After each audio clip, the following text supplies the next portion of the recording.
Uh, He lives in San Luis Obispo. ah, All right. Well, welcome everyone to Next Level by Association and Next Level, uh, everything Next Level. You know, we have every week. It's just the blast that I get to have, that I get to connect with people throughout the week, throughout the month, throughout the year. But the coolest thing is that I get to bring them into this foyer where we can actually have a conversation. And you know, the number one question I get asked is, Bob, how do you meet so many cool people? And Bob, how do you get to spend so much time with these great people? And I can tell you, the number one answer is always because I make myself available. And a lot of times we're just so busy that we're not available to connect. And you know, I've met this gentleman, Mark Anthony Bates, many years ago. I was thinking about how many years ago, so long. And it's been a long time. yeah, and I remember meeting you at the Grove. Um, Oh and Mark yeah, Hansen. at 3 feet from gold. Yeah, and we were outside in the parking lot with Mark Victor Hansen and Crystal, and that's where we connected. We met there. It was the first place we met. And so what's that? Yeah, 12 years ago? Probably, yeah, probably. a little. I think a little over 12 years ago. I think they celebrated their 12th year in this August. Yeah, Last August. crazy. So I remember meeting you and just going, this guy is just somebody really special, really cool to just hang out with. And every time I've met you at Secret Knock or wherever the events have been, it's always been the same exchange. And I was telling Flo earlier, I was like, you know, it's something about whenever I'm with Mark, it always just feels like it's brand new. We're just having this great conversation. So, man, welcome to the show and thanks for hopping on. Thank you for inviting me. I appreciate it, man. Absolutely. You guys, for those of you who don't know, you know, Mark Anthony Bates is this guy who, you know, is a coach to the coaches, a mentor to the mentors. He helps speakers. I mean, some of the biggest names in the speaking industry, he's been instrumental in helping them on their platform, on their speeches, you know, everything about how they've gotten to where they're at. He's been instrumental in helping them. So if you're a speaker or you're thinking about becoming a speaker, this is the guy to know. And if you're somebody who says, okay, I know that I've got a message and I just don't know how to articulate it correctly for a maximum impact, this is the guy. So, you know, Mark, when you started out though, I mean, did you envision for yourself where you would be today? I mean, it's mind-boggling what you've done and how many people you've helped their message get out. Um, well, to answer the first question, Bob, I fell into this, so I had no idea what it was going to turn into. And how much time do we have? I want to make sure I'm respectful to you and your audience. You've got as much time as you want, man. Some of your audience may get some benefit from this, and this is something I don't think you're aware of. So about 19 years ago, my background's marketing communications, and I actually got hired by a national speaker to help him with his marketing and creating some of his stuff to help him with his branding and new product development. And after working with him for about a month or so, he says, man, you know, I know that you trained with Tony Robbins and I know that you trained with a number of other people. And I would really love it if you would come watch me speak and give me your feedback. And I said, that's not what I do. I'm a marketing guy. I mean, I'm a speaker, but you know, that's you need to hire somebody that is an expert, you know, not somebody that pretends to know what they're doing, right? And he said, no, man, you get my voice, you get in my marketing, you get my essence and my soul. And so when you're creating the marketing and messaging pieces, I don't have to sit there and redo them because they sound so out of context of who I am. That I love it. So if you would just come watch me, you know, just come watch me. I'd really appreciate it. I said, no, you should hire an expert, somebody that's a professional trainer or coach to come see you because you're going to get more value out of that. And he goes, man, I really want you to be there. And I said, spend the money, hire the right people, right? And he looks at me and goes, I'll pay you to be there. And I go, I will be there. And so I went and I watched him twice. And immediately I recognized, the first thing I recognized was how poor the introductions were done of him. And if you or your audience has ever been in an event and seen where the MC or the promoter is either reading off a card, you know, the bio, or they're making stuff up, and it's like, oh my gosh. And the first thing that I saw this guy had to do, and this is important for people that are speakers or want to become speakers. The first thing that he had to do is he didn't start from a zero, he started from a -3, because he actually had to go up there and correct the things that were wrong about what was said about him.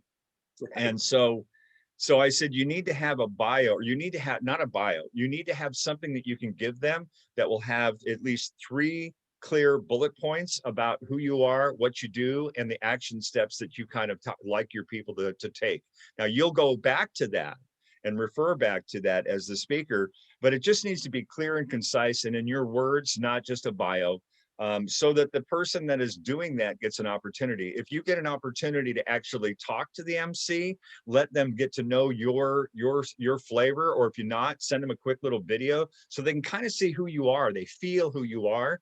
It's gonna translate differently. So I watched this guy, and then I saw some other things, and from a marketing standpoint, I said, you know what? I believe if you do this, this, and this, you will connect wider, deeper, and faster with your audience with rapport. And if you do these things, it will help you close more sales, I think. You know, as a marketer, I'm a test and measure guy, right? So I don't know, and I hadn't ever coached anybody on speaking.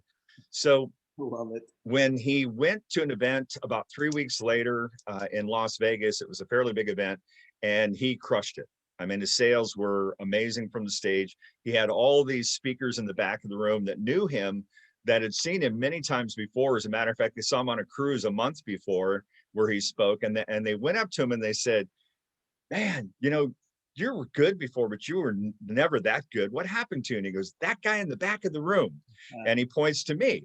Now, I was just standing back there, and I had what's called a table rush of speakers who came up to me and said, I want you to do to me what you did to him. Man. And they started saying, how much do you charge? What kind of training is it? What kind of coaching is it? Is it, how do we do this? How do we get started? And I looked at them, and as a marketer, I said, in my mind, I'm going, there's no way in hell that I know if it's what I taught this guy or if it was something else, because it was only one time out. I knew nothing about the audience. I didn't know how they were marketed to. I didn't know how qualified they were. I didn't even watch his presentation.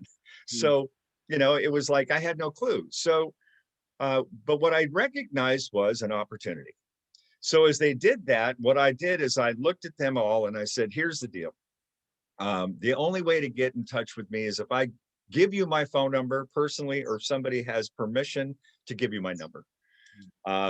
That I don't have a website and I don't have any marketing because I don't need it. All my businesses come by referral.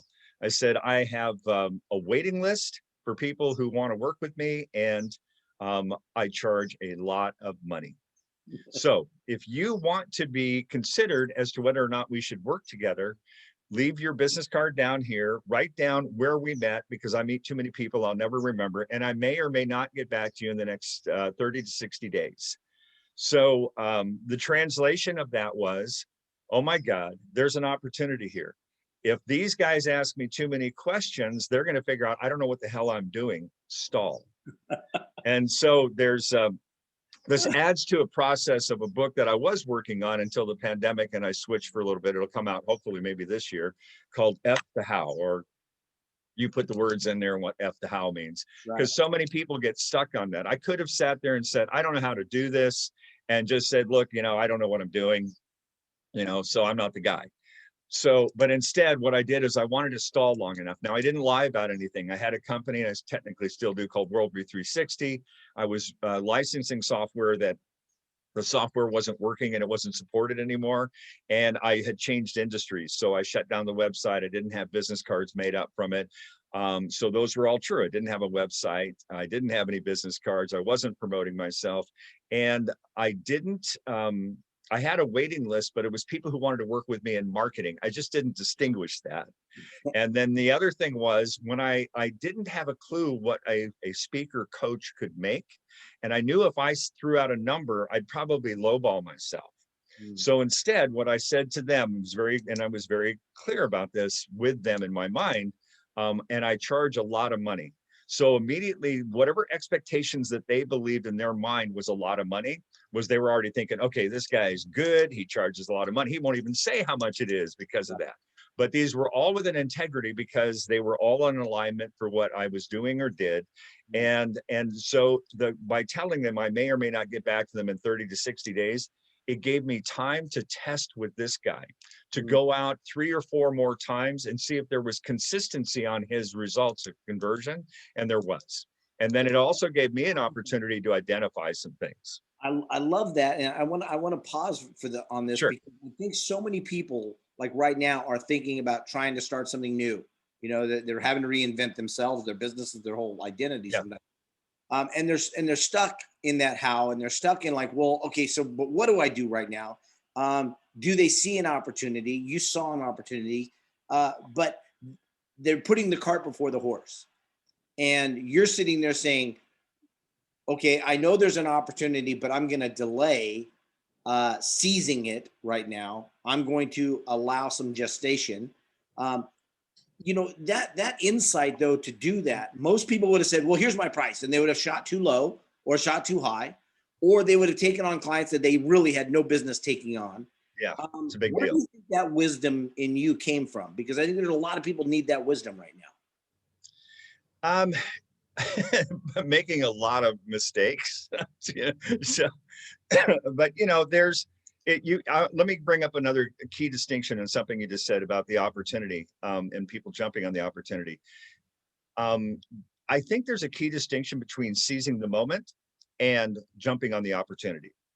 So what I did was I seized the moment to be able to have an opportunity where there was an opportunity, but I didn't place myself in jeopardy from losing that by seizing the moment. And for me, I literally have less activity in my frontal lobe, which is where my ADD comes from. But it's also a lot of, it helps in creativity. It also hinders in opening one's mouth before, you know, putting the brain in gear. And so for me, I had to learn in the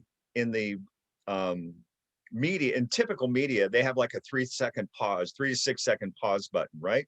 And that's usually if something happens or some, you know, there's a wardrobe malfunction or somebody says something that the FCC would go after them for that person saying it. So what I had to learn was to adapt my own little habit of a 3-second pause button, and then not always say immediately what I was thinking. It doesn't always work, but at that moment, you know, the knee-jerk reaction would have been, I don't know what the hell I'm doing. I don't know. I'm not the guy.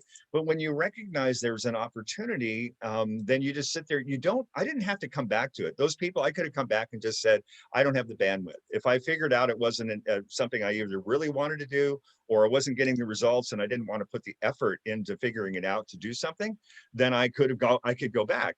But I do a thing too that I'll share with you up and if you've read my bio on Clubhouse, I don't talk about myself. I give a share on how to connect with people in proximity. And this was funny because our dear friend Greg Reed, when he decided, he called me one day a couple of years ago and he goes, hey man, I want to create this group called, Power of Proximity. And I said, Greg, that's great. But I think people get a misnomer. They feel that if they're in the proximity of power, that's all they need to do. They just need to be in that proximity. And, Greg does the secret knock. It's great. He brings people like you there and a lot of other, really influencers.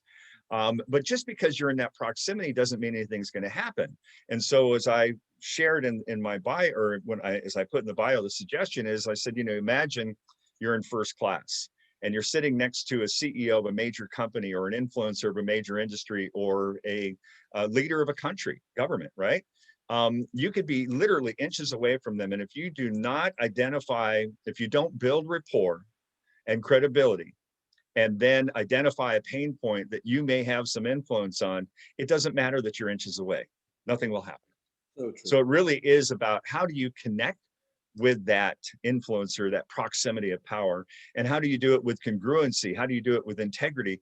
And a lot of times, most of the times when I meet these people, I tell people I don't fly first class because of the food or the leg room's nice, but you know this, Bob, the first class food, it's airline food, right? For most of the time, unless you're on an international flight, it's not that great. But that's where the influencers are. And I want to give a little tip to people in the audience real quick.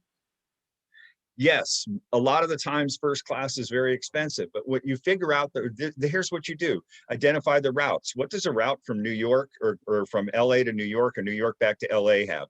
It has entertainers, it has influencers, it has CEOs, right? So if you identify routes that are typically where people will go on, where that might happen, you have a better chance. When you're at my level of flying, where I fly so much that I get automatic upgrades so often, I'll book the flights and I'll look at where it looks best, my opportunities by empty seats, that I'm going to be able to get an upgrade. But more importantly is if people sign up, and I'm amazed how many people aren't signed up for hotel rewards, travel rewards. Do it on travel cards, on your credit cards. Do it on, sign up for every hotel that you can think of. It doesn't cost you anything, and build points. Sign up for all the airline rewards programs and build points. Use those points to move up to first class. Those guys don't know that you went ahead and you used an upgrade. They just sit there and feel you're kind of like them. And so these are the small things that anybody can do. Yeah. That if they go ahead and they're consciously intenting, their intention is on that, to do that, that they can get up and be in that proximity and then figure out. And then you don't need to know how you can help this person out. I'll give you another great stall technique. There have been many times when I met the CFO, I had the CFO of Virgin Mobile sitting next to me on a flight from New York to LA, gave us lots of time to talk. And the way this thing works is I'm asking them questions and I'm listening 5 times more than I'm talking, and I'm letting them talk. And then I pick out something from that and I go, that's really interesting. Tell me more. Well, people love to hear themselves talk, and they love to tell you more about what they're doing. So he's telling me the story about Richard Branson handpicked the C-level people, brought them in, and then sold the company to Sprint. And all those people came over. But what happened is that I said, that's been interesting. So, because it's a completely different culture than what Branson's culture is to corporate Sprint, right? And so they were in the Boost division. And so I said, so what's your biggest challenge?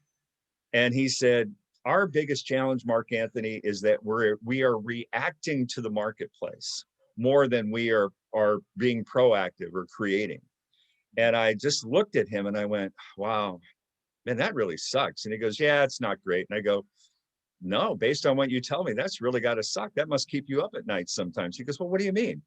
I said, you just told me Richard Branson handpicked you, all of you guys. You went over with the sale of the company, right? He goes, yeah. And I said, when was Richard Branson ever reactive to the marketplace? He is the innovator. He is the penetrator. He is the guy that is the creating of all that. And you're telling me you're reacting to the marketplace with his brand on it. How does that make you feel? And his face went flush because he hadn't thought about it that way, right? So I identified the pain point. I turned up the pain. And then I started asking him questions about their marketing, the digital marketing stuff. And now you don't need, I'm okay. I understand digital marketer. I'm connected with some of the top digital marketers in the world, but I don't need to know everything because I'm connected with them. And if I need something, I go to them. So what I said was, I looked at him and I said, are you doing this in your marketing? And he goes, no. And I said, well, what about this? He goes, uh-uh. And I said, what about this? And he goes, holy F, can we F and hire you? And I go, yes. But I'm not the digital marketing guy. And I said, so I asked the other questions. I said, so tell me, what were your sales like last year? And he goes, well, we weren't the biggest, but we did okay. We did 10 billion. I said, okay, that's with a B, right? He goes, yeah. And I said, okay, now tell me about your margins. And he goes, our margins are great, Mark Anthony. And I went, okay, that is music to my ears. I said, would you be open to, if I brought in some team of people that I'm connected with, the top digital marketers, not me, I pulled the team together. If you let me bring them in, can we do a revenue share based upon performance? For every little bit we move the needle, we get a percentage of that based on that. Now you'll have to cover the cost of the campaign, but we're going to go ahead and bring in this stuff. Would you be open to that? And he goes, absolutely. Well, Bob, how much do you need to move a needle of a $10 billion company to get a piece of that with margins that are effing great, right, to go ahead and make it worthwhile? That's awesome. right? But you see, if I'd sat there like most people and said, oh my God, I only kind of know about digital marketing. I don't know what to ask this guy. I don't know how we would do that. I would have stopped right there and said, oh man, yeah, I'm sorry, that sucks. I'm not your guy, right? But instead, I was able to say, I've got other people that I'm connected with. And that's why you and I, Bob, we have a Rolodex, we have a phone. Everybody in here has a phone. If you were to look through your phone, and I bet you haven't looked at your contacts for a long time, scroll through it and put them in a category. What's their superpower? What's their expertise? What is their level of connection? And now you've got your team that you can go back to when you identify an opportunity. And so all I tell this guy, John, was I said, hey, John, let me get back to you in about a week. I'm pretty slammed this week. And he goes, yeah, me too. So I'll get back to you in about a week and I'll let you know what I found out. So that gave me a week to go and start talking to people. It gave me a week to start creating ideas and brainstorming with brilliant people like you and some of the people in the audience, right? So those, again, F the how. Sorry, I get passionate about that. No, I'm with you. You know, and I love everything you're saying, because you and I we're really focused on the questions, right? We focus on asking better questions, and in connectology, that's one of the biggest things. Is the question is the key. And so the fact that you were asking those questions, but I think a lot of people are shy of asking questions because they don't want to appear to be an interviewer type of thing. But I think that quality of that question that you asked him, what's the biggest challenge you're facing? Right there is it puts them on the spot to be able to talk about some of their challenges without being vulnerable. You can just say it. But it takes that insight to be able to do that. What do you think? What's one thing you can tell somebody about asking better questions? Well, okay. So as you know, what we focus in on expands, right? So what did I do with him? As I took him to, the question was not, what are your biggest challenges? I don't ever use the word problem. I say challenge, right? And by saying, what's your biggest challenge? He's going to go through his mind and he's going to identify the one that stands out, the one that's at the top of the surface, the one that creates more angst for him or his company. And so I only want to focus on one. If I start going, so what are your challenges? You know, and I've heard people go, so what kind of challenges you got? And then they start going, we got this. And then the person is going, oh, you know, I don't know how to deal with that. But if you say, what's the biggest challenge, and just use that word and say it with sincerity, don't look for what you're going to get, be able to give something. If you have a contact, or if you have a suggestion or a resource that you can share right at that moment, that's a great time to do that, you know, to be able to give them something that they can actually walk away with. And they're going to remember you, not as somebody that was being overly, you know, inquisitive, or, you know, wasn't invading their space. And by the way, that's another thing that people need to pay attention. You really have to pay attention to your sensory acuity as to when people really want to be left alone. Mm-hmm. Right? Now, I will tell you, even though a lot of people do that, I've been on flights, I can't tell you how many times, where the intention of that person next to me was to either get work done or put their headsets on and go. And I begin the conversation, and the next thing you know, we have gone gate to gate. Yes. And a guy named Courtney Vance, who's an actor, he's married to Angela Bassett, and he's Denzel Washington's best friend. And I was on an early morning flight that I didn't want to be on, out of LA to New York. And I wanted to sleep. I don't get up early. I don't do well with that. And I got on there, and I'm walking on the plane, and I'm hearing this loud voice, right? And I'm going, please don't be my seatmate. Please don't be my seatmate. Shit, he's my seatmate. And I said, I got to get those headsets on right away. I got to put the chair back. And next thing you know, when he got off the phone, after they said to everybody get off, you know, he introduced himself. I didn't know who he was. We started talking. We went in, and the next thing you know, we're pulling up to the gate in New York. And he goes, Mark Anthony, do you realize we've been talking gate to gate? And I go, yeah, I was actually planning on sleeping. He goes, so was I. And so those kind of conversations, when you can get at that level of engagement, and it's not about who I am. It's just being able to engage and get people to feel good about the conversation. You know, people ask me, you know, how do I get to an influencer if I don't know them? You know, I go, make them laugh. Make them laugh. There's so many, Bob, you know, this is, and your background especially, there's so many chemicals that are released when we laugh. And not only that, people breathe from their diaphragm when they're laughing, and they get more oxygen when they're laughing, which gets their brain going and brings everything together. And when you can help them laugh, they're going to remember you fondly. Yeah, yeah. So well said. Mark Anthony, you've made such an impact on a lot of different people, and on myself. I mean, I can remember the first time I met you. I mean, I remembered exactly where we met, everything else.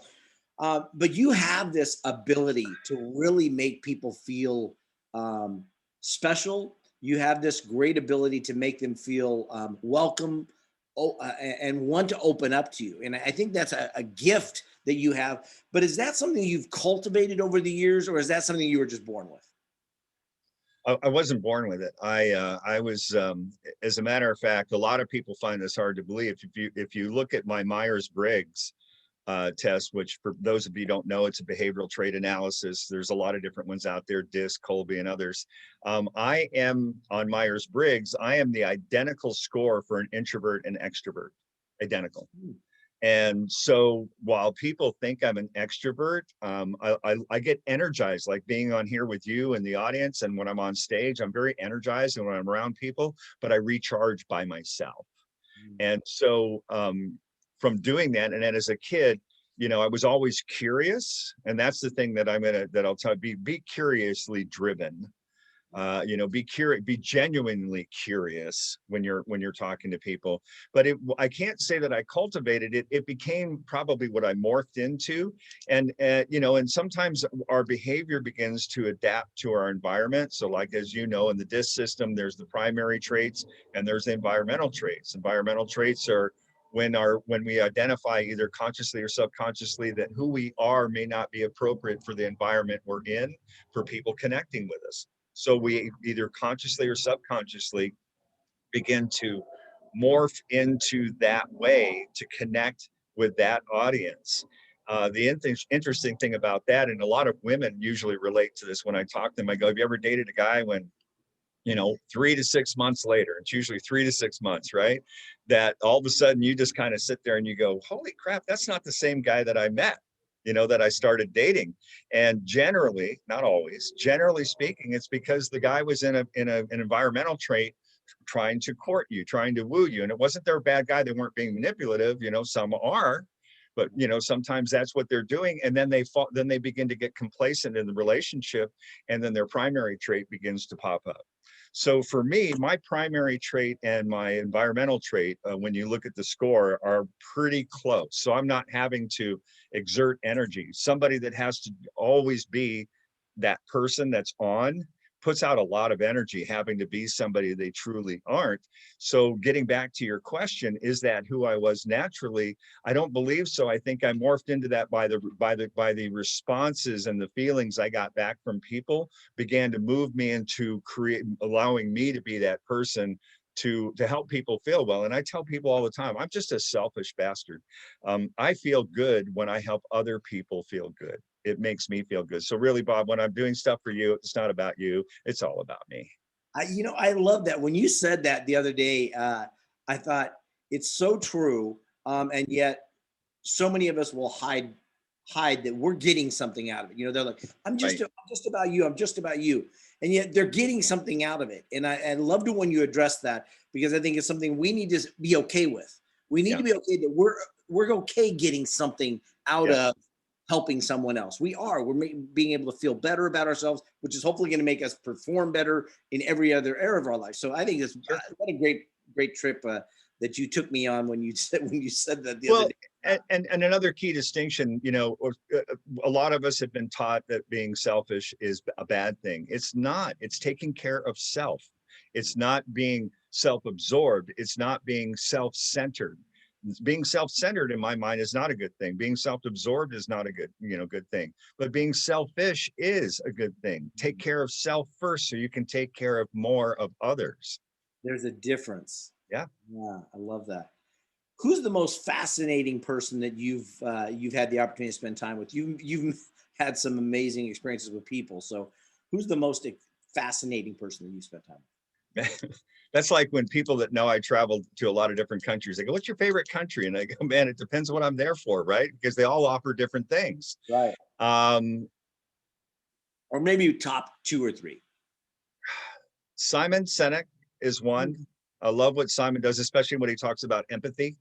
You know, he's so intentional. If you haven't seen his stuff on, you know, the audience, if you haven't seen him on TED Talks or anything, you should follow him.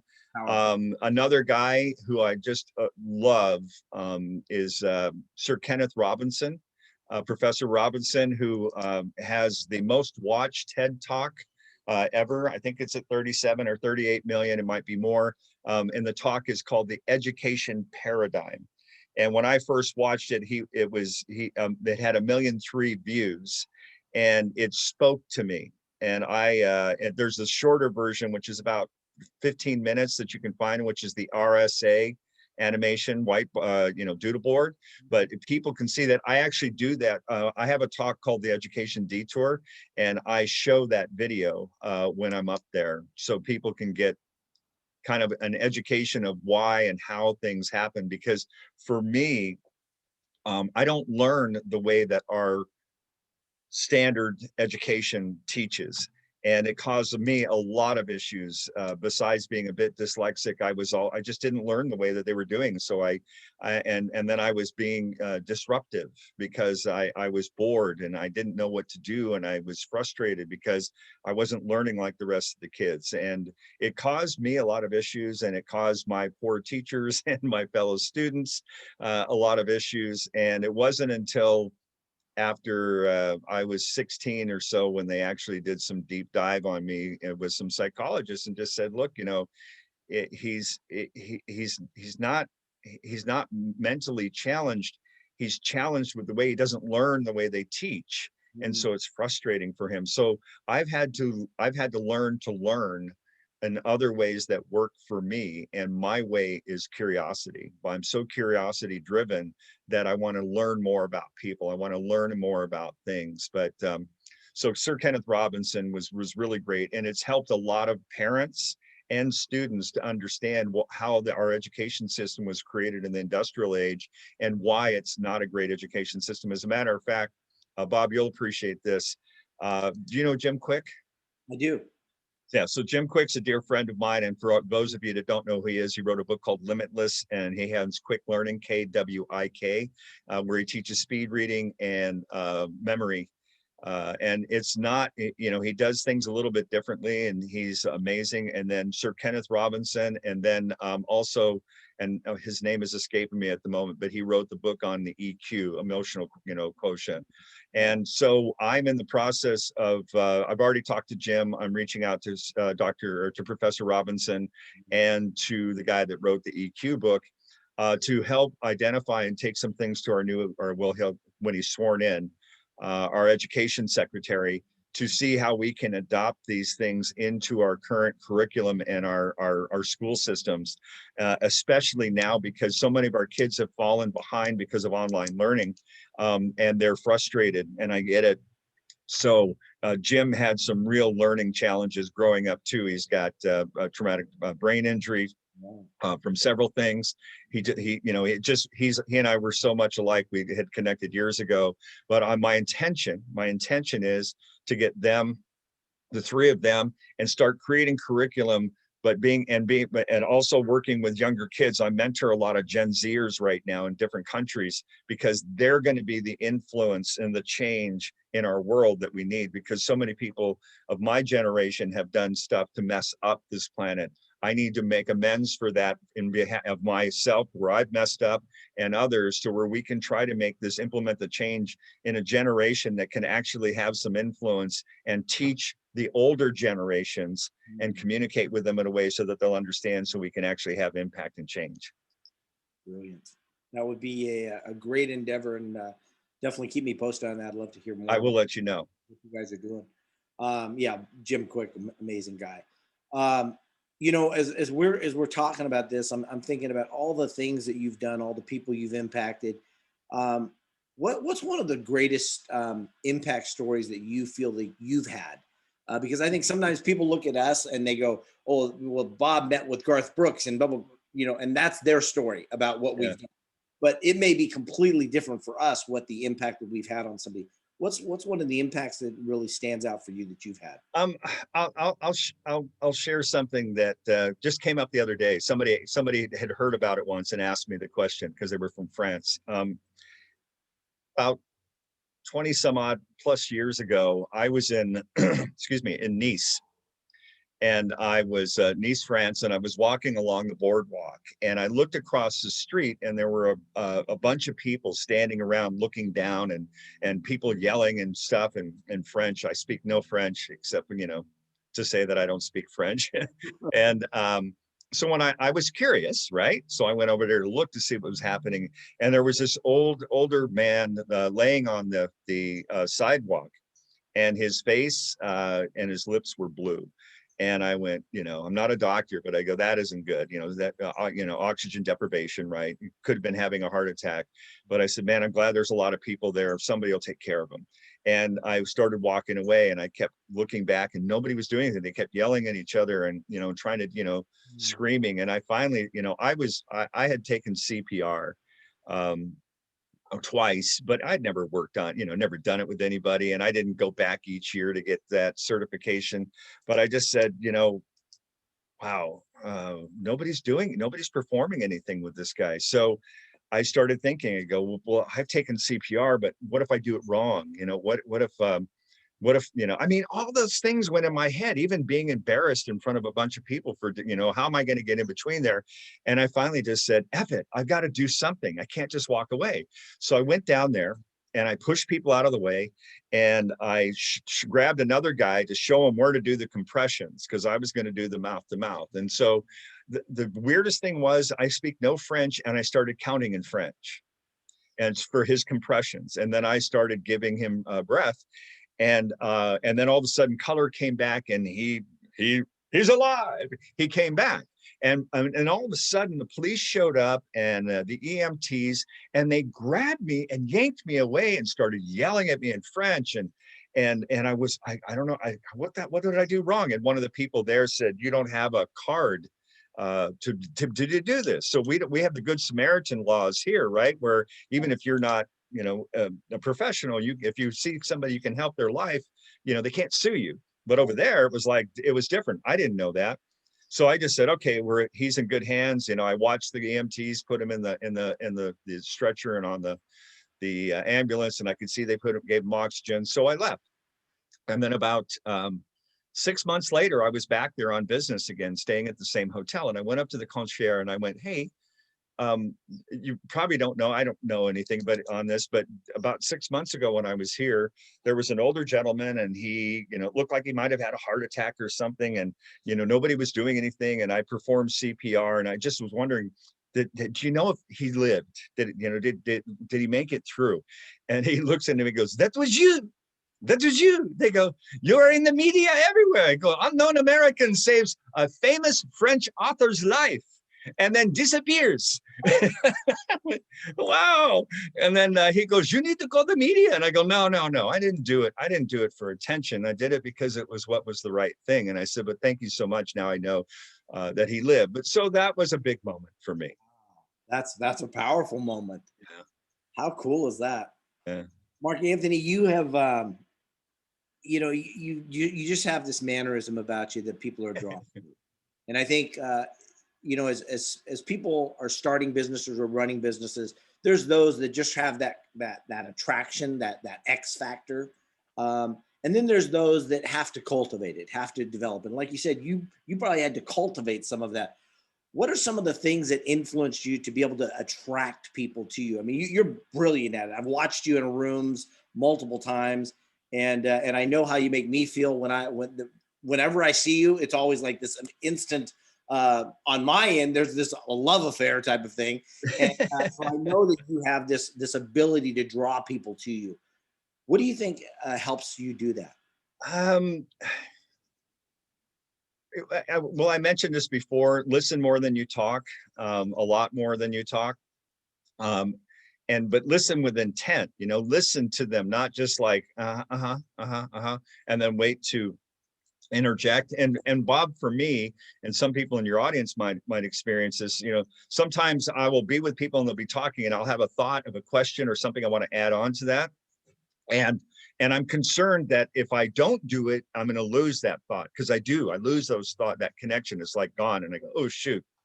So I have to be very, very cautious when I am there of paying attention that when I do that. And sometimes I am able to interject in a way and then immediately say, please forgive me.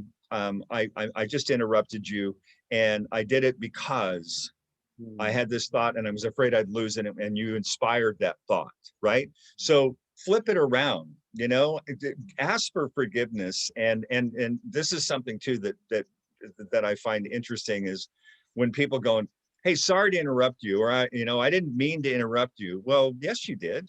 Okay, but that's okay, right? Don't say I didn't mean to interrupt you and then you interrupt me, right? But if you say, please forgive me for interrupting you. And I have found that for a lot of times, you don't have to say I'm sorry. Too many people say I'm sorry all the time, but there's nothing to be sorry about. When you say, please forgive me, people want to forgive others. And when you ask for forgiveness, people want to generally give that to you, as long as you haven't done something terrible, right? And so it allows them to go ahead and connect with you. The fact that you were respectful enough to say, please forgive me. In my interruption, I didn't want to lose this thought. You inspired the thought, and I wanted to share this. And they're like, boom, So now it's not like, oh, who's this guy, this jerk that just interrupted me? The other thing too, Bob, I don't know if you've been around me when I do this thing. A lot of people that hang around me, sometimes people love it at first and then they get a little batty over it, but it's not about them. I ask people constantly, has anyone told you lately that you're appreciated?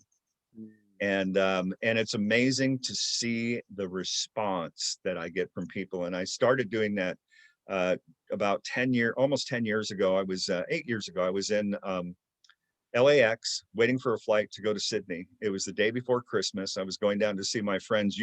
I think Glenn Ledwell and Natalie from Mind Movies, right? So I was going down to spend a few weeks with them in New Year's and Christmas. And so the terminal was packed, and there's this little old black lady who's pushing the wheelchairs, right, to go gate to gate to pick up people, drop them off, that need help. And I was there for a couple hours, and I kept watching her, and people would like bounce into her, or they would just get in her way, and she was just sweating, and she was having such a challenging day.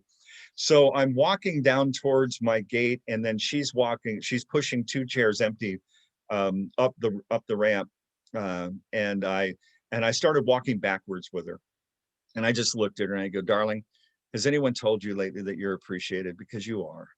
And she stopped and she wept. She openly wept, and she grabbed me and held me and squeezed me and just said, no, nobody ever tells me that. Thank you. Thank you. And I had a lot of mixed emotions. While part of me was going, oh my gosh, what, simple words could make such a profound impact. And it made her feel appreciated and seen, right? Seen. And, but the other side of me felt like, oh, this is awful that this poor woman, that those words, hearing that she's appreciated, would invoke such a powerful response that she would start weeping. And so from that moment forward, I began to first do it more with people that I would think would never hear it, like the guys cleaning the men's room in the hotels and in the airports. And then I would do it with our male women and men. When I'd see them, I started doing it with the baristas at Starbucks, when they were like lines out the door and people are going, I'll take that, and I'll take one of those, and I want this. And they would just stop. And so I had a good friend of mine with me once, Sherry Hong, and she sat there and she saw me do that, and she goes, did you see what just happened? I said, yeah. I said, they shifted. She goes, no, it was much more than that. She goes, they were somewhere else before you said that, and that brought them to center. They were grounded for that moment because they never heard that said, and they were just with you and present. And I went, wow, interesting. Because I wasn't looking for that, but to have as a third party perspective, see that and witnessed that that was occurring at the same time. And then I started paying attention to it, and I went, that's really cool. And then with homeless people, yeah, when I go out and I will, you know, feed homeless and help them out. But with them, I say, has anyone told you lately that you were appreciated and that you matter? Because you do matter. And that's very powerful for people too, that are in a situation where they don't feel that they matter anymore. They're not seen. They don't feel seen or heard. So, Wow, powerful. Yeah, in my TED talk, I talk a little bit about an experience that I had with a gang member, where we went kind of to that same expression, yeah, and the impact was like he wanted to talk after, you know, just getting out of jail and sitting in a Starbucks. So it's just that ability to connect, and I think you've been masterful at that. And I've seen you do it in large rooms, small rooms, one-on-one. So congratulations for doing that, thank and you. thank you for doing that and being present to that for people. You know, as we wrap this up, Mark Anthony, I just want to tell you that I am so grateful for that experience over 12 years ago, Me too. in the parking lot, and every subsequent event since then that we've been in the same room. I've always walked away feeling great about our interaction. And you know, as I look forward into 2021, this year that we're doing, I got to ask you, what's next for Mark Anthony Bates? Well, uh, I'm an optimist. I'm a realist optimist. Um, Somebody was interviewing me recently about, man, aren't you glad that, you know, we're done with 2020? What a year, right? And what was interesting was the fall before that, I was in Singapore 4 times in 4 months, speaking at events, but also developing things for Southeast Asia and for 6 countries. And Bob, I know you're familiar with this. The audience may not, or some of the audience may or may not be familiar with blue ocean strategies. And if you're not familiar with it, get blue ocean strategies, and you'll be able to identify things for your business, whether you're a solopreneur or running a company. And in essence, blue oceans are the clear and the clean oceans, areas where there's lots of opportunities, and red oceans are where all the competition is fighting with each other, and it's red with blood. So I look for blue ocean opportunities, and that's what I was creating before the pandemic hit. And when I look at, when people go, you know, or aren't you glad 2020 is over? And I said, but it's not over. It's a digit. It's a digit change. I'm looking at this linearly, right? So we are still in that. Certain things are better, certain things are not, but we are still in that as we evolve and go through that. And forgive me. I'm going to ask for forgiveness ahead of time with any of your audience members that use the word pivot. For me, I get a little crazy over that. One, it's an overused word, but two, think about what the word pivot means. If you're a basketball fan, or if you've never watched basketball, look it up. And when you pivot, you keep one foot in one place. You are changing the direction you are looking, okay? But you are not moving. So if you pivot alone, it will not yield a result. You'll see other opportunities. There's 3 things that a basketball player does when they pivot. One of 3 things that they can do. They can dribble, and they can shoot, or they can pass. Those are 3 actions that you can take from that pivoting spot. But if you just pivot alone, you will not yield the results. You see other things, but you will not yield the results. So I didn't just pivot, I repurposed.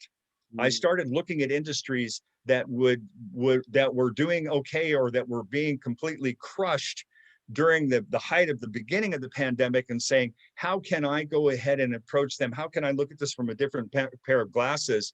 And then we can go ahead and make this work for this industry. How do we repurpose technology? How do we repurpose equipment? I was repurposing Airbus A380s, which are the largest commercial aircraft out there, because they were all grounded immediately, because they nobody was flying, so they're not cost effective to fly, even though so they're so large. So I came up with an idea of how to go ahead and create critical needs air bridges using Airbus 380s, so I could put planes back to work and pilots back to work and crew back to work and bring things over here. And then I got connected with the vice president, or one of the vice presidents of Airbus, told him what I wanted to do, and then he said, I can connect you with all the decision makers at every major airline, because they're our customers, so you will not have to go through the same steps. So that, and no pun intended, that program did not launch, and it was because there were so many different layers eventually that I had to get through in order to get the plane to come here. And even though I thought of all the different ways to deal with it, it wasn't until I got into a union and management dispute. It had nothing to do with me or the process, but they were fighting so much. It was the one thing that could stop. It was the air crew, or excuse me, it was the ground crew that needed to hook up the tugs and offload the cargo part, the cargo bins. And without them, I can't move the planes and I can't unload that part. I can unload the top. I had the catering companies that were going to go ahead and pull out all of the PPE stuff and then have the trucks rotate in and out. And then I got 6 states to be involved in it, from around a 12-hour drive period for the major distribution centers from Vegas. And so I was pulling in all the different people to do that, but it just that one thing. And by then people started shipping them over on cargo, which was cheaper. But in the beginning, they needed to do that. So my point of that was I began to repurpose what's being hurt and how can we put this back in. Every project that I created during the pandemic has 2 rules of thumb. How is it helping to do something that we can help people out? How do we create new jobs or bring jobs back in those industries? And the third thing is really important. How does it have sustainability once the pandemic is over? Because if it's just a pandemic related project, it doesn't have as much value as if you can sit there and say, okay, now when the pandemic's over, here's what we can do. Mm-hmm. Wow. Man, that's quite the endeavor, and a lot of moving parts. A lot of moving parts and a lot of and this is the thing where it gets into, personalities over principles, where it became more about what was in it for them, for certain people, rather than the principles of how do we save lives? How do we make things better? How do we bring people back to work? Yeah. Well, thank you for everything you've done and everything you continue to do. I appreciate it. Thank you, Bob. I make you a member of the group, so you'll be able to interchange with people and interact with people. But Flo, I think Flo has a question or a comment. So go ahead and bring yourself on, Flo. Sean, Bobby Joe, any of you on Facebook Live, if you guys have a question or a comment, go ahead and type it in. And go ahead, Flo. Wow. I have a couple questions, but thank you. Thank you for sharing today. Sure. And I had to write down, was the EQ book Emotional Quotient? Is that the one? Yes. Okay. The doctor that wrote it lives here in the area, in the San Luis Obispo area. Isn't that the one that's John's friend, John's neighbor? I don't remember. It was like it was the first book that really came out and got people's awareness on it. I have a reading challenge. I can only get into a couple of pages before I lose thought and it goes somewhere else. So I've only read 2 books cover to cover in my entire life, and it took me months to read them, and they were easy reads. So what I do is I have a library of about 1,400 books, but I just take pieces of it where I need it. If you have a connection, or if I would love to have a contact with him, and I think he'd find the project very interesting. Yeah, let's find out if that's him. That'd be great. But another thing is your personality is kind of like my son. Is that a good thing? Yes, very good thing. I mean, brilliant. But they just learn. He learns differently. And I just want to know what recharges you, because I know you recharge alone. So, what do you do to recharge? I write a lot and I create a lot. My mind just doesn't stop, which is, it can be good, and it's a curse and a blessing. But I'm constantly doing that. So I'll write, or I'll grab, and if people aren't using Otter for their translations, OTTER. They have a free version, which you can use up to a certain point, and then they have a paid version. I think it's like $14.99 a month. But you can just pick up the phone and start talking into it. The translation's pretty solid. If you're interviewing people, it will actually break it up to the people. You know, it'll have my part, then Flo's part, then Bob's part. But I do that to get my thoughts. I have to put my thoughts down immediately, because if I don't, you know, so. And I'll tell you what I'll do for the group and for Bob, as I come across resources, and I'll pull up some resources that I can share with the group. I'll just tell it'll be stuff where I've had my personal experience, or somebody that I trust, like Bob, that's had an experience from something like that. So if I don't have an experience, I want people to know that. And but I do have a lot of resources that I think will be very, very beneficial for your audience. And I don't want, if you have to buy something, I'm not going to go in as an affiliate. I'll just send you the links, you take a look at it. And if it helps you out, awesome, go from there. The only thing I ask is that when I share stuff that helps you, please share it with somebody else. You don't have to talk about me. You don't have to give me credit for it. Just, you know, if you pick up 3 things that you can share with 3 people, that's how we keep it going. And I don't look for authorship. I just want to make change. Awesome. One last question, and Sure. I had to write it down because I have a problem introducing Bob. But how do you like to be introduced? Hey, Flo, don't tell Bob, but we all do, right? Okay.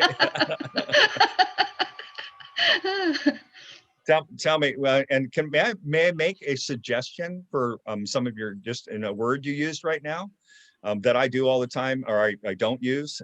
Problem. Do you want more problems? No. I'm asking you. No? No. Do you like it? But do you like a good challenge? Yes. Okay, so I would replace, and I got this, I was originally trained this from a guy named Marshall Silver many years ago. Marshall taught me, you know, hey, change that word, change the language you use. Our subconscious is constantly scanning and listening to what we're sharing with others when we talk to others, and looking to go ahead and validate us and make us right. So when we use words like a problem, or something's hard, or I can't, we will go back in our brain, our reticular activation system, and go, oh yeah, that's why it's a problem. Oh, that's why it's hard, rather than say it's a challenge and it's getting easier and easier all the time for me to do this. And then your brain starts to go, oh, it's getting easier and easier all the time. Why is that? Oh, well, that intro went really well for Bob. Oh, a lot of people said, hey, that was a great intro, right? And now all of a sudden your brain's keying in on that, because what we focus in on expands. So what's the challenge that you have with introing Bob? How he would already, like huh? to be introduced. I'm sorry. Bob, wait, but Bob, I know this is an hour long part. I've gone over. Is it okay if I answer? We can cut it. We can end it. We're good. Okay. So tell me again, Flo, what's the challenge you have on doing an intro for Bob? Just how, because he's a master of lots of things. It's just what to zone in on how to introduce him. Well, the first thing that I would say from a marketing standpoint is, who's the audience you're introducing him to? Okay. So just to have a standard intro, what I recommend to my clients for their intros is that they always hit key bullet points that'll be relevant to almost any audience that they're doing. And you make an adaptation based on who the audience is, though. So take something from what Bob has that would be relevant to that audience, and expand a little bit on that. I'll share something with you and Bob. My clients that are the one that actually sell from stage, and they don't do it where they pitch. The difference with my clients is I give them language, it's their language, so it flows. And I had created for Montel Williams a long time ago the attraction rather than promotion close. So it actually got people literally, hey, what can I buy from you? And rather than, okay, grab your stuff and run to the back of the room and buy, you know. Now that doesn't mean that I don't have clients to do that, because some of them, that's what they do. But the point of all of that is that when you can say something that gets people's curiosity going, oh, I want to learn more. You want them to key in, number one, to listening to everything that Bob says, to take notes, to be attentive, right? And that you can kind of give them a little thing at the end. So like you might say, so I think most of you are going to be really surprised, pleasantly surprised at the end, that the moments that you have from listening to Bob and these aha moments are going to engage your brain to want to do something. And at the very end, he gives some really concise call to actions that anybody and everybody can use. So you want to stick around to hear what he has to share, because sometimes it's that very end thing that all of a sudden wraps it all together. And Bob is a master of being able to wrap it all together and show you where the brilliance lies inside yourself. Something like that. Oh, great. Awesome. Awesome. Make sense? Yes, thank you. Okay. Questions. Sure. So Mark Anthony, I'm going to let you get out of here, man. I appreciate you. I can't wait for the next time that we're in the same actual room together. Yay. You mean outside of Clubhouse? Outside of Clubhouse. Where would you like people to follow you, and how would you like them to engage with you? I mean, you're going to be in the Facebook group Next Level by Association, but where else would you like them to connect? You know what? They can go to my Instagram account, Mark Anthony Bates, right? I mean, that's where most people have been DMing me from Clubhouse right now. Email, I miss too much of. I have the notifications turned off because it's constantly going off. Right. So I do respond as soon as I can to the DMs and Instagram, and everybody there will see that I have a brilliant account with only one post.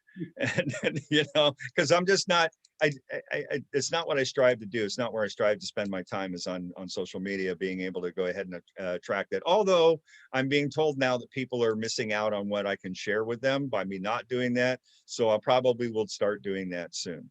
Awesome. Awesome. Well, we'll put that in the link as well. And look for the invite to join the group Okay, on thanks. Association. And we'll follow up with you more there, and look forward to seeing you soon, brother. I appreciate Awesome. you. Get out there. Thank you, Bob. I really appreciate this. Thanks for the offer to come on here, and if not, you know, being able to connect with you again on this level is really cool. So let's keep it going. Likewise. Absolutely. Okay.